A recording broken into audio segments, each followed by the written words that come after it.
예. 3월달부터 네팔에는 국가 봉쇄가 있어가지고요. 지금은 풀리긴 했는데 여전히 공항은 막혀 있어서 네팔에서 예배를 드리지 못한 지 5개월째가 됩니다. 현재도 여전히 네팔은 교회에서 예배를 드리지 못하게 국가적으로 통제를 하고 있습니다.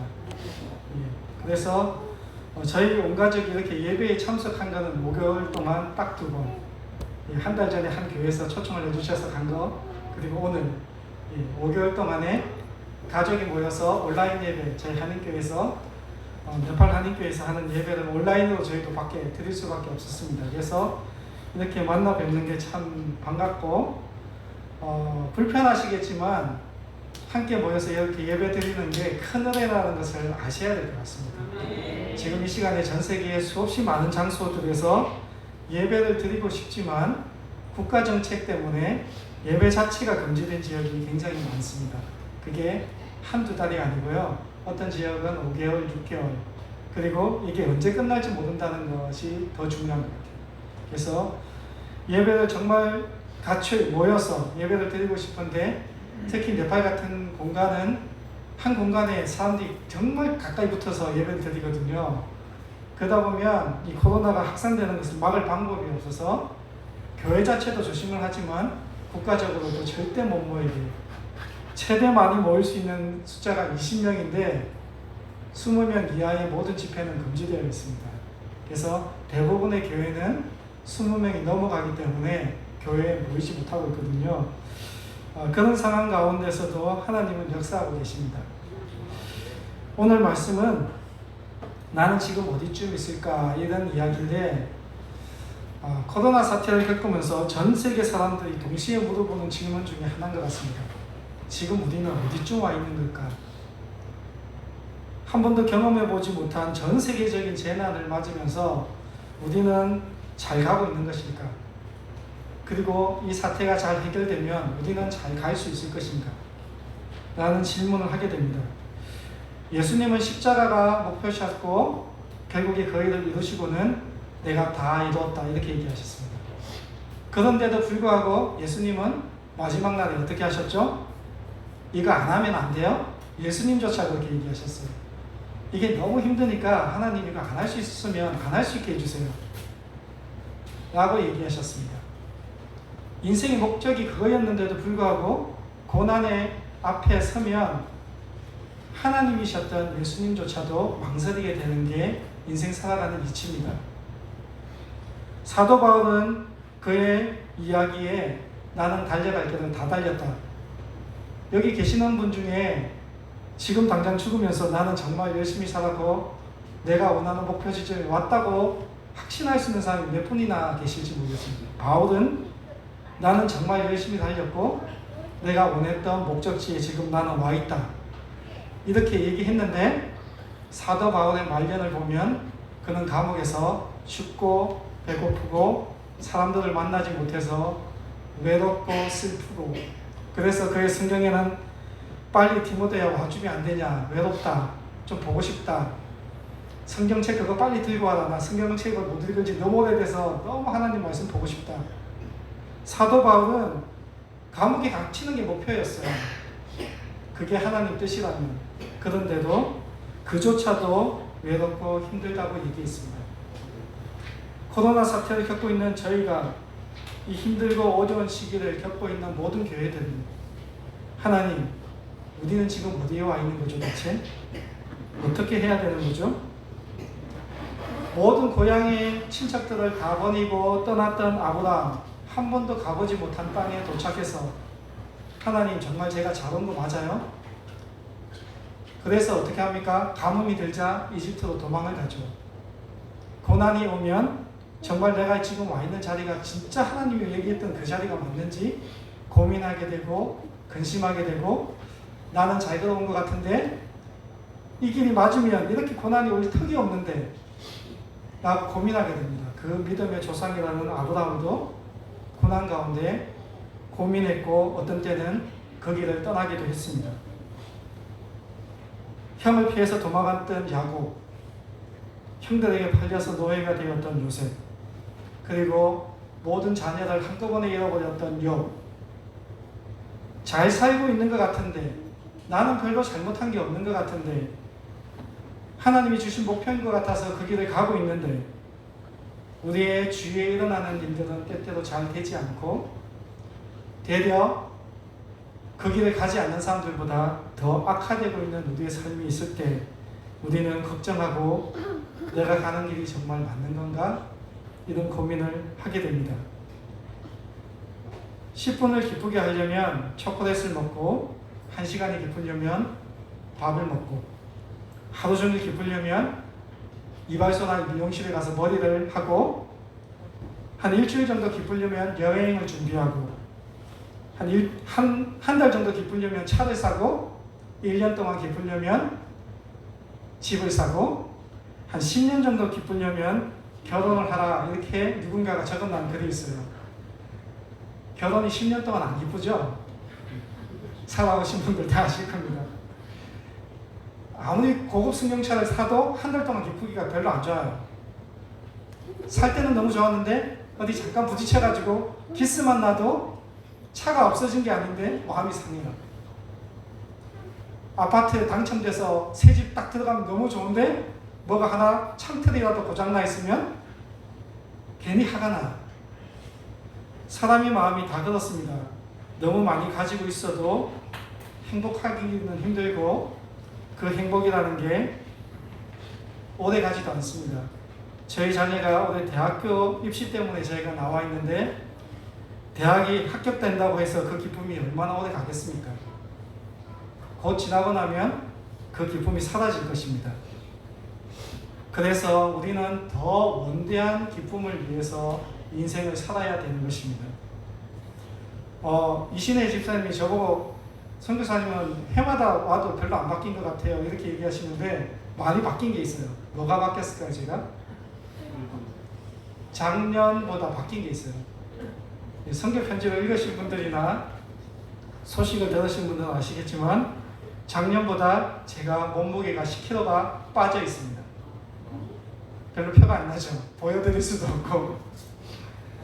저희 집에 아버님이 고혈압이 있으셔가지고 제가 운동을 열심히 하고 굉장히 나쁜 음식을 그렇게 많이 먹지도 않는데 고혈압 증세가 약간 저한테도 왔어요. 그래서 약을 먹기는 싫고 이걸 좀 운동으로 빼야 되겠다. 그래서 살을 좀 빼면 혈압이 떨어지거든요. 그래서 작년 말에 3개월 동안 10kg 한번 빼보자 그래서 10kg를 뺐습니다. 10kg를 뺐어요. 지금 그래서 제 몸무게가 제가 군대 제대할 때 몸무게로 돌아가 있습니다. 요즘 혈압이 또 다시 조금 올라갔어요. 그래서 제가 대학교 들어갈 때 몸무게로 지금 빼보려고 한번 노력하고 있습니다. 대학교 몸무게가 62kg였거든요. 여기서 10kg만 다시 더 빼면 됩니다. 한 3개월 열심히 하면 다시 빠지지 않을까. 다이어트 얘기를 왜 말씀드리냐면, 다이어트를 하면서 깨달은 게 있어요. 3가지인데 그거와 관련돼서 오늘 말씀을 전할 겁니다. 3가지. 다이어트에 정확한 목표 지점이 있어야 돼요. 그냥 대충 몸무게 빼지 이래가지고 안 빠집니다. 일주일 동안 몇 킬로, 한 달 동안 몇 킬로, 이 목표 지점을 세세하게 정확하게 해야지 빠져요. 그래서 잘 못 빼는 사람들은 그 트레이너들이 알려주잖아요. 당신의 운동 속도로는 한 달에 이만큼 빼면 적당해요, 이렇게 알려주거든요. 그 목표 지점이 없으면 정말 도달하기 힘듭니다. 그리고 또 뭘 해야 될까요? 매일 체중계에 올라가야 돼요. 매일 체크를 해야 돼요. 오늘은 빠졌나? 다시 굳었으면 오늘은 한 끼 굶어야 되나? 이런 것들 조정하기 위해서 매일 순간 조절해야 돼요. 그리고 제가 혈압 때문에 했기 때문에 혈압도 매일매일 체크를 해요. 실제로 이게 떨어지고 있는지를 확인을 해야 되기 때문에. 그리고 또 한 가지가 있습니다. 빠지려면 정말 운동을 열심히 해야 돼요. 그리고 식단 조절을 정말 잘해야 됩니다.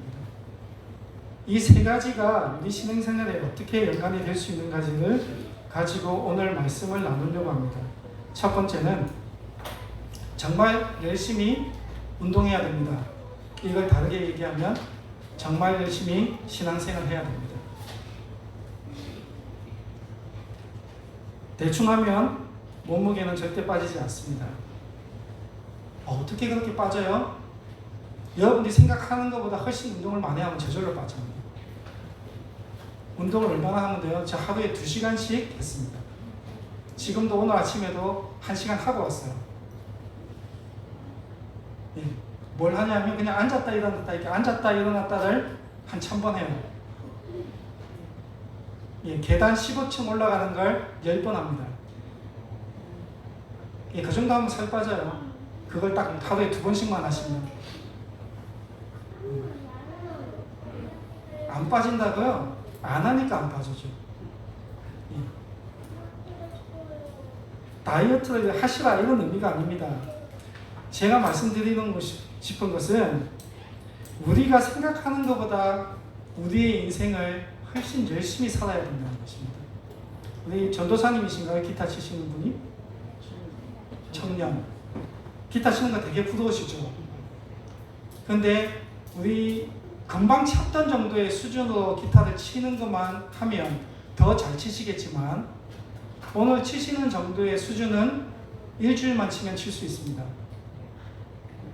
새벽 6시부터 밤 9시까지 일주일만 치면 어렵지 않아요. 왜 아냐면 제가 현지인들한테 음악을 이렇게 가르치거든요. 가서 새벽 6시부터 밤 9시까지 한 번도 기타를 안 잡아본 친구한테 오늘은 아침부터 4시간 동안 C 코드만 치는 거야. 4시간 동안 C 코드만 쳐요. 자, 그 다음에 A 코드 치는 거야. 4시간 동안 A 코드 쳐요. 그리고 C 코드, A 코드를 연결해서 4시간 치는 거야. 그리고 하루 끝나요. 그렇게 하면 일주일 지나면 지금 치신 만큼 쳐요. 그래봐야 100시간밖에 안 돼요. 굉장히 많은 시간 투자하는 것 같죠? 100시간밖에 안 됩니다. 100시간 정도만 투자하면 그 정도의 더 뒤에는 훨씬 시간이 많이 걸리지만 그냥 찬송 부르면서 기타 치는 정도는 100시간만 투자하시면 됩니다. 피아노 치면서 노래 부르고 싶죠? 아침 6시부터 밤 9시까지 치시면 돼요. 일주일만. 누구나 가능합니다. 제가 해봤거든요. 100명 중에 한두 분 빼고 다 가능해요. 왜 안 될까요? 왜 우리는 전문가가 안 될까요? 안 하니까. 그만큼의 시간을 투자하지 않고 시간을 투자해도 열심히 안 하니까. 누군가는 전문가가 되어서 세계적인 악기 연주자가 되고 누군가는 기타를 친 지 30년이 지나도 여전히 비슷한 수준에 머물러 있습니다. 굉장히 열심히 하셔야 돼요. 무엇을 하시든. 신앙생활도 마찬가지인 것 같습니다. 정말 뜨거웠던, 하나님께 뜨거웠던 그 한 시절이 없는 사람과 시간만 30년, 40년 지난 사람과는 다릅니다. 안도현 씨의 연탄 한 장 너에게 묻는다. 굉장히 짧은 시가 있어요. 2줄밖에 안 돼요. 연탄재 함부로 발로 차지 마라. 너는 누구에게 한 번이라도 뜨거운 사람이었느냐. 인생은 흘러갑니다. 시간이 지나면 30대, 40대, 50대, 60대, 70대가 됩니다. 하지만 우리의 시간 가운데 우리가 정말 열심으로 투자했던 그것만이 남게 됩니다. 내가 마음에 정열을 품었던, 나의 시간과 마음을 두었던, 나의 체력과 돈을 소비했던 그것만이 결국에 남게 됩니다. 참 신기하죠? 시간이 지나면 다 전문가 될 것 같은데 주부생활 30년인데 여전히 김치찌개를 잘 못 끓이시는 주부님이 계십니다. 참 놀랍습니다. 30년 교회 생활을 하는데 여전히 대표 기도가 두려운 분들이 계세요. 왜 그럴까요? 정말 뜨거운 그 시간이 없었기 때문에. 물은 끓이면 일정 온도가 지나면 몇 도에 도착하면 물이 끓습니까? 100도. 100도에 도달해본 물과 100도에 도달해보지 못한 물은 전혀 다른 물입니다. 100도에 도달해본 물은 액체에서 기체로 바뀌어버리거든요. 시간이 지나면 이 장소에 남아있지 않아요. 다 사라져버려요. 신앙생활과 바꿔서 이야기하면 성령님을 만나본 사람과 성령님을 만나보지 못한 사람은 전혀 다른 세상을 살고 있습니다. 부탁드리는 성령님을 꼭 만나보시기 바랍니다. 얼마 전에 성령 강림 주일이 지났는데 12제자들이 예수님 고난 당하실 때 다 도망갔죠. 그리고 부활하셨어요. 그 정도면 굉장히 된 거 뭔가 있을 것 같은데 예수님이 승천해버리니까 남은 게 없어져 버렸죠. 그들이 생각했던 실체가. 그리고는 다시 두려움에 빠져 있을 때 예수님이 보내셨던 성령님을 만나고 그 성령님으로 인해서 지금 우리가 믿고 있는 이 교회의 역사가 시작되었습니다. 성령님을 꼭 만나보시기 바랍니다. 그리고 여러분의 인생에서 이 성령님으로 인해서 뜨거워지는 그 시간을 꼭 가져보시기 바랍니다. 그래서 열심히 기도하는, 그래 나는 이때까지 잘못했는데 이 코로나 시대 맞이해가지고 하루에 2시간씩 한번 기도해보겠다. 한 달 정도는 아무것도 할 거 없잖아. 교회도 못 가잖아. 하루에 2시간씩 기도 한번 해보겠다. 야, 교회도 못 가는데 이번에 성경 일독 한번 해보겠다. 무언가에 열심을 꼭 뿜으셨으면 좋겠습니다. 아, 교회 안 가도 좋더라. 이러지 마시고요. 주님 안에서 그 열심을 회복하는 시간이 꼭 오기를 바랍니다. 두 번째는 매일매일 나 자신을 체크해야 되거든요. 어제보다 나가 살이 다시 쪘나? 오늘 점심에 식사를 저희 가정을 주신다고 그러셨는데 저는 그 식사를 먹는 게 두렵습니다. 그거 먹으면 또 가서 또 1시간 운동을 해야 돼요. 그런 체크를 계속 해야 되거든요. 우리가 우리 인생을 살아가면서 우리의 신앙과 우리의 환경들을 계속 확인해야 됩니다. 지금의 대한민국은 우리 인류 역사 5,000년 가운데 가장 잘 살고 있습니다. 그런데도 불구하고 우리는 대부분 불평합니다.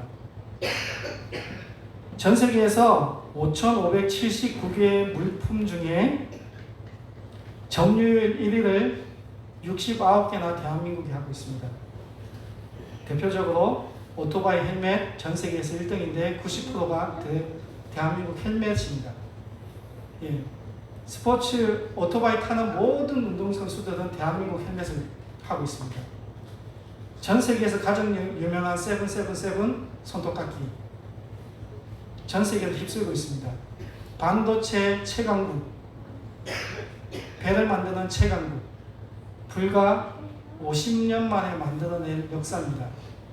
그런데도 우리는 힘들다, 안 된다, 어렵다 이렇게 얘기합니다. 정말 지금의 대한민국이 그렇게 힘든가요?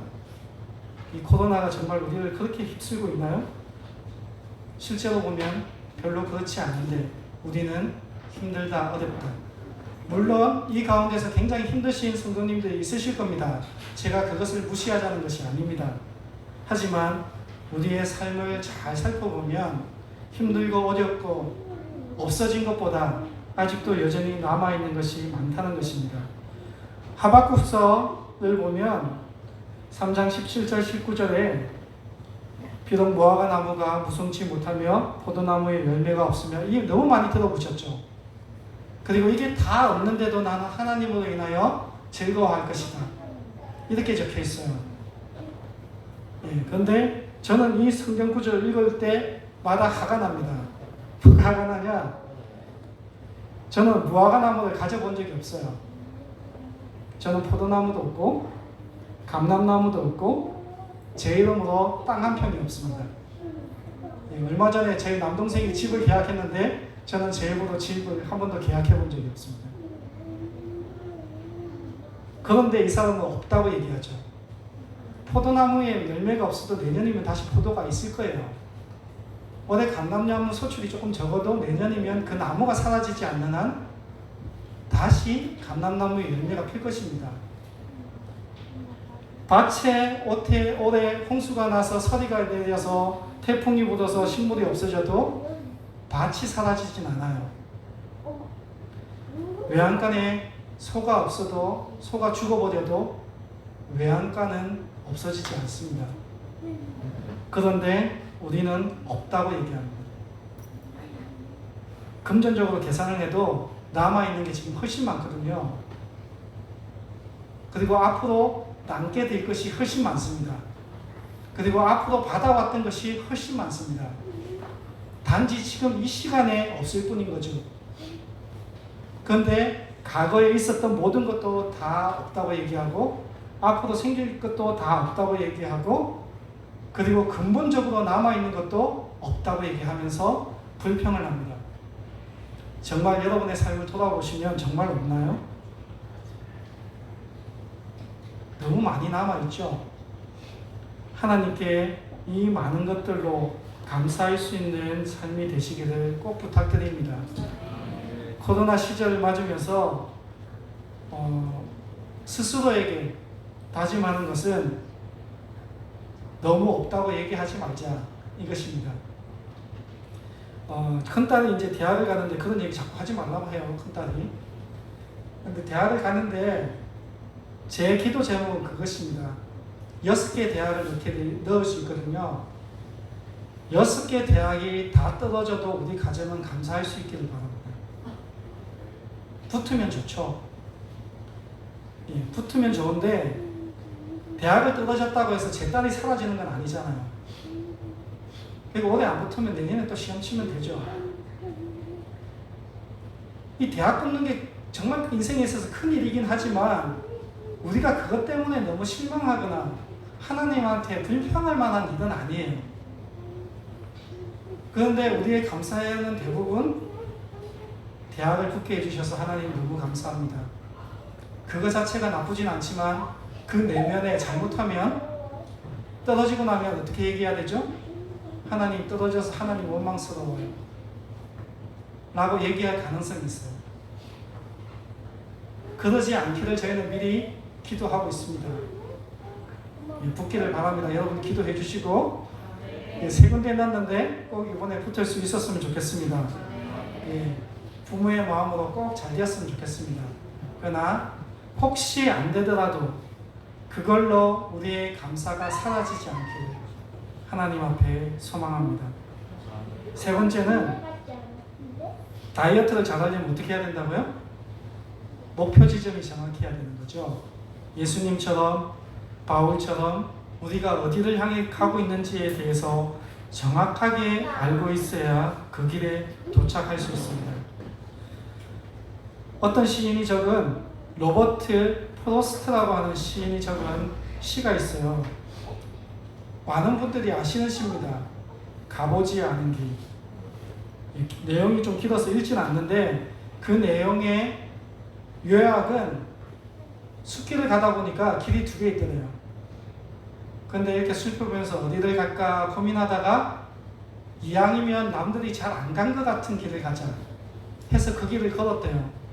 근데 걸어가면서 그때 딴 길 갔으면 더 좋았지 않을까 이런 생각이 자꾸 들더래요.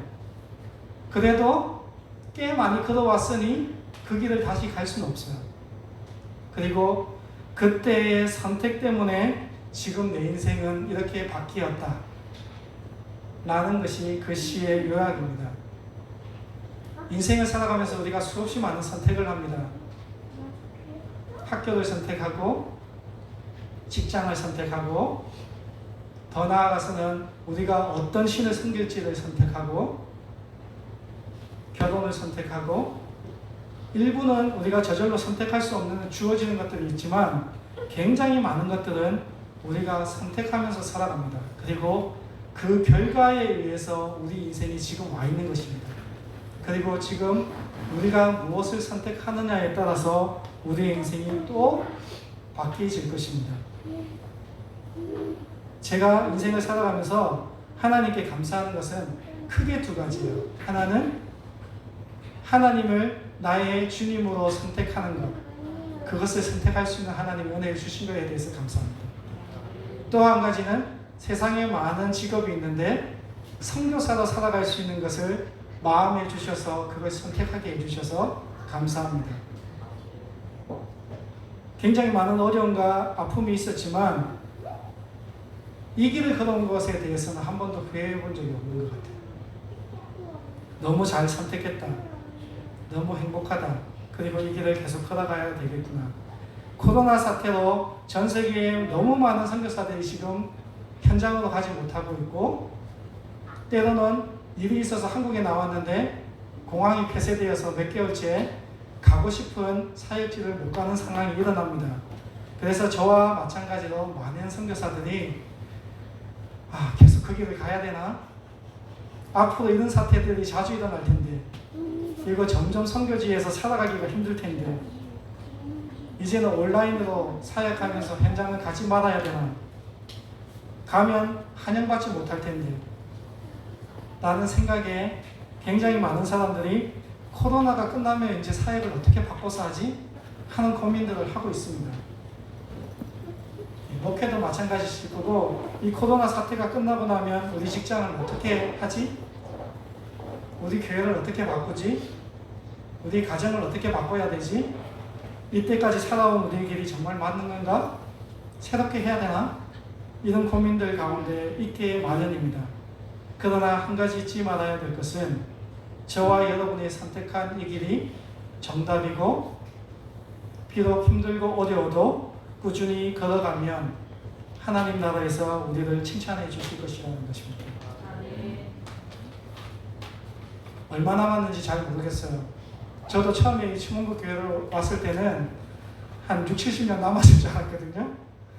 제 나이가 이제 50인데 이제 사역을 할 수 있는 건 한 15년, 20년. 제 인생도 얼마 남았을지 계수를 해야 되는 시대가 왔습니다. 얼마나 더 가야 될지 모르지만 우리의 인생이 끝날 것이고, 이 인생이 끝나고 나면 물어보시겠죠. 너가 선택한 것이 올바랐는지 물어보실 것입니다. 그때 하나님, 저는 달려갈 길을 잘 달려왔어요. 할 수 있는 우리 성도님들 다 되실 수 있기 바랍니다. 사진을 제가 드렸는데 잠깐 좀 보여주시겠어요?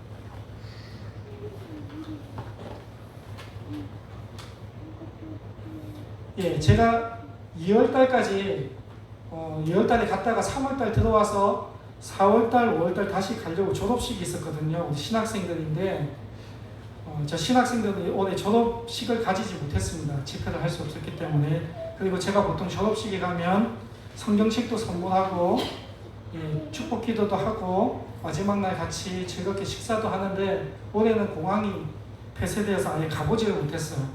우리 그 신학생들 가서 이제 현장에서 사역하고 있고요. 그 다음 사진요. 제가 2월달에 가서 마지막 수업을 했을 때의 모습이고요. 그 다음 사진. 그 다음 사진요. 이런 가운데서도 계속 교회들이 제가 충원국 교회에서 첫 번째 교회 2013년도에, 그전에도 교회 하나 지었으면 좋겠다 이런 얘기를 많이 하셨고, 이봉고 목사, 원로 목사님도 마찬가지로 저를 후원하신 교회들이 우리 교회 하나 좀 지었으면 좋겠다 이렇게 얘기하셨는데, 제가 그때까지는 학교 사역, 어린이 사역을 주로 했고 목회자들을 제가 직접 훈련하지 않았기 때문에 건물만 짓는 건 별로 의미가 없어서, 목사님 제가 아직 그거 하지 않아요 이렇게 계속 사양을 했습니다. 그러다가 전도여행을 다니고 만났던 목회자와 교단과 연합해서 교회를 짓기 시작했는데, 2013년도에 첫 교회, 어비색 교회라고 하는 버스로 32시간 떨어져 있는 곳에 있는 교회를 처음으로 충원국 교회를 통해서 지었고요. 그 이후에 2015년도에 지진이 나서 건축을 하기 시작했는데, 현재까지 작년에 제가 왔을 때 말씀드릴 때 한 50개 했어요 이렇게 말씀드렸어요. 올해 현재 70번째 교회가 건축 중입니다. 하나님은 여전히 일하고 계시고요. 하나님이 간절히 원하고 계신다는 것. 교회 건물이 세워지는 이 말이 중요한 것이 아니고, 그들의 부흥으로 인해서 교회가 필요해지고 있다는 것. 그 역사를 여전히 하나님이 하고 계시다는 것에 감사드립니다. 너무 힘들어요. 저거 보고 하기도 힘들고 어려운데, 그래서 올해는 안 하려고 했다가 후원하시겠다는 분도 계시고 후원이 필요한 교회들도 있어서 연결을 했는데, 현재 개척교회 5개, 일반 후원은 이제 벌써 개척해서 교인 수가 많아서 규모가 큰 건축을 해야 되는 일반 후원 9개, 그래서 지금 14개가 동시에 건축되고 있습니다. 그리고 앞으로 후원이 한 2개 정도에서 3개 정도가 다시 늘어서 아마 올해는 한 16개에서 17개 교회가 아마 건축되지 않을까 기대하고 있습니다. 그 다음 사진요. 예, 올 봄에 150개 교회 목회자들과 함께 집회를 했을 때, 지방에 했을 때, 참석했을 때 모습이고요. 저 건물 자체도 후원을 해서 건축이 되었던 건물 중에 하나인 것입니다. 그 다음 사진요. 예, 작년, 올해 계속 건축되고 있는 교회들의 모습이고요. 다음 사진요. 다음 사진. 다음 사진요. 다음. 코로나 5개월째 계속 목회자들이 생활비 지원을 받지 못해서 올 초에 4월 달쯤에 모금을 해가지고 180명 교회의 목회자들에게 식량 지원을 했습니다. 1차 끝났고요. 4월 달에 1차 지원했고 지금 7월 말에 2차 지원을 합니다. 1차 지원을 했을 때의 모습들인데요. 그 다음 사진요. 예, 쭉 이렇게 180교회 중에 한 130교회가 저렇게 우리 쌀 잘 받았다 이렇게 얘기하면서 사진을 보내주는 사진들이 예, 넘겨주시면 됩니다.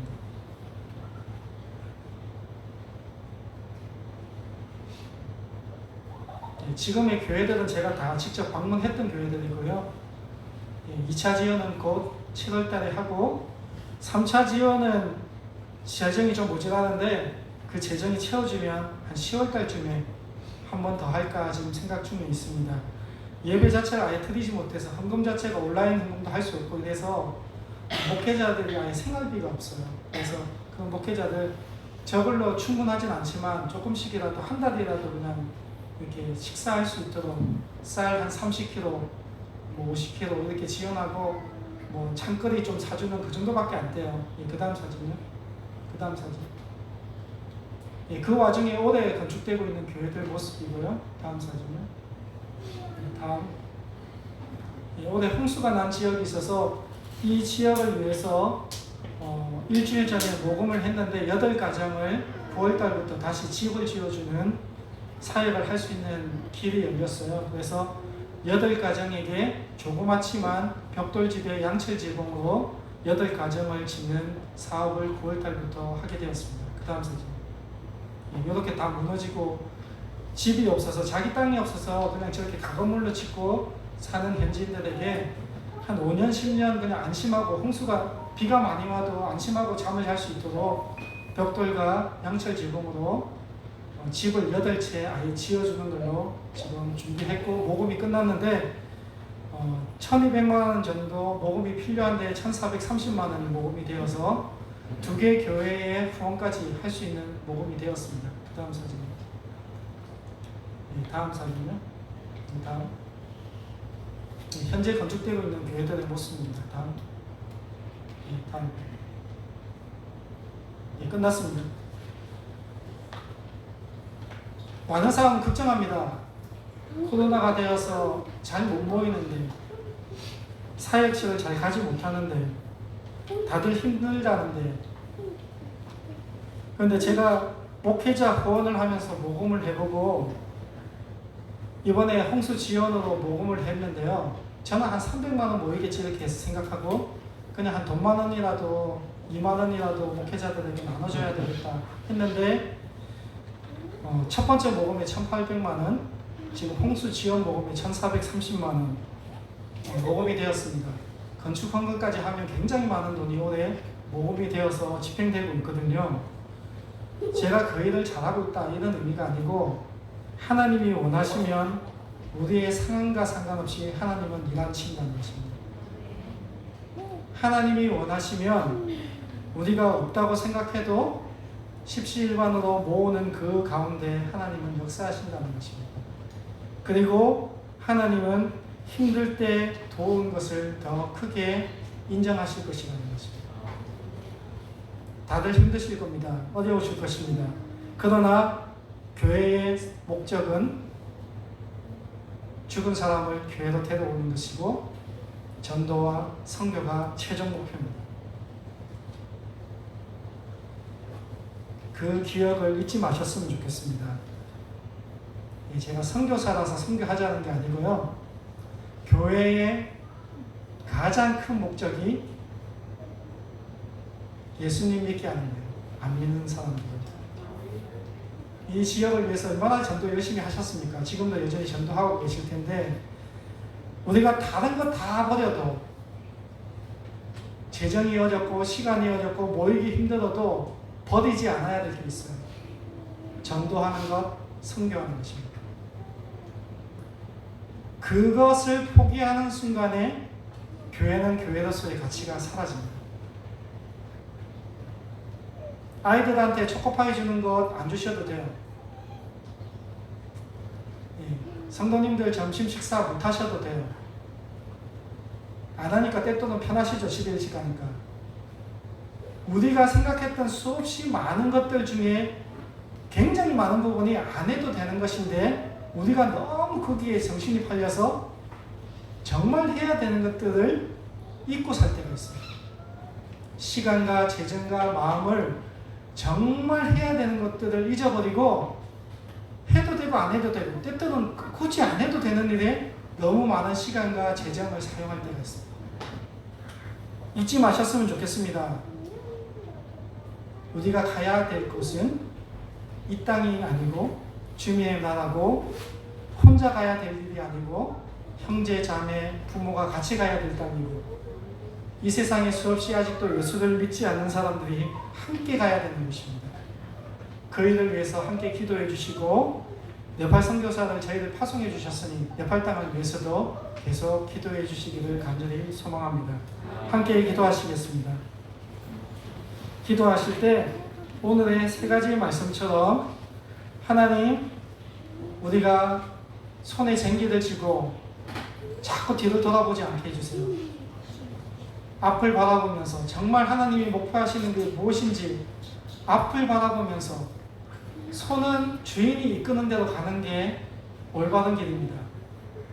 주님이 어디를 보고 계시는지를 보고 어디 걷게 해주세요. 그런 성도의 가정, 그런 교회 되게 해주세요. 두 번째는, 우리가 정말 이 환경들이 어려운지 스스로 잘 확인해서 너무 불평불만하지 않게 해주세요. 하나님, 잘 살펴보면 불평불만할 것보다 감사할 게 너무 많은데, 제가 내뱉는 말의 대부분은 불평밖에 없네요. 하나님, 저를 용서하시고 하나님께 감사하면서 살게 해주세요. 세 번째는, 하나님, 정말 열심히 살게 해주세요. 세상을 살 때도, 신앙생활을 할 때도 참 열심히 살게 해주세요. 열정적으로 살게 해주세요. 특별히 우리의 자녀들이 목표도 없이 사는 자녀들 많거든요.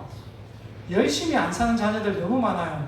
그냥 대충 건물주 돼가지고 돈 벌어먹으면 좋겠다 이런 얘기 쉽게 하는 친구들 많아요. 건물주 되려면 정말 죽기 살기를 해야 됩니다. 그런데 그건 안 하면서 건물주 되고 싶어 하잖아요. 우리의 자녀들이 정말 열정을 가지고 살게 도와주세요. 이렇게 세 가지를 잠깐 놓고 1분 정도 기도하고 제가 마침으로 기도하겠습니다. 기도합니다. 하나님, 우리가 인생을 살아가면서 주님을 만날 수 있는 은혜 주셔서 감사하고, 하나님, 우리가 인생을 살아가는 이 목적이 어딘지, 하나님의 나라를 살아가면서 우리에게 주신 목표점이 어딘지 잊지 말게 도와주시옵소서. 또한 하나님, 매일 이 순간 우리에게 감사가 넘치게 도와주시고, 불평보다 감사할 것이 많은 것을 기억하게 도와주시옵소서. 또한 우리가 정말 열심히 신앙생활하게 도와주시옵소서. 열심히 직장생활하게 도와주시고, 열심히 공부하게 도와주시고, 정말 정열을 다해서 우리가 원하는 그 목표를 향하여 나아갈 수 있는 열정 있는 사람들, 열심히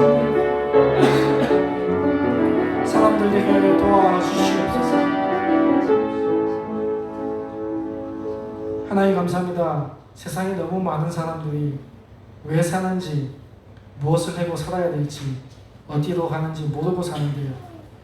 하나님을 만나서 인생의 목표를 정해주셔서 감사하고, 우리가 어떤 모습으로 살아가든 우리의 삶이 하나님의 영광이 되는 그 목표로 살아갈 수 있게 도와주시옵소서. 하나님, 우리가 주위를 둘러보면서 감사의 조건들이 너무 많음을 기억하게 도와주시고, 우리 입술에서 불평을 조금 줄이고 감사가 넘치는 삶 되게 도와주시옵소서. 하나님, 정말 열심히 살아가게 도와주시옵소서. 직장에서, 학교에서, 가정에서, 우리가 속해 있는 모든 공간에서 칭찬받는 사람 되게 도와주시옵소서. 누군가가 나의 삶을 보면서 정말 열심히 산다, 열정적으로 산다, 참 목표가 뚜렷하다, 이렇게 이야기해 줄 수 있는 삶이 되게 도와주시옵소서. 하나님 앞에서도 사람 앞에서도 부끄럽지 않게 그렇게 아름답게 살아가는 우리의 삶이 되게 도와주시고, 특별히 다음 세대로 불러주신 우리 자녀들에게 목표가 정확한 삶 되게 도와주시고, 감사하는 삶 되게 도와주시고, 정말 열심히 사는 삶 되게 도와주시옵소서. 감사드리며 예수님의 이름으로 기도드렸습니다.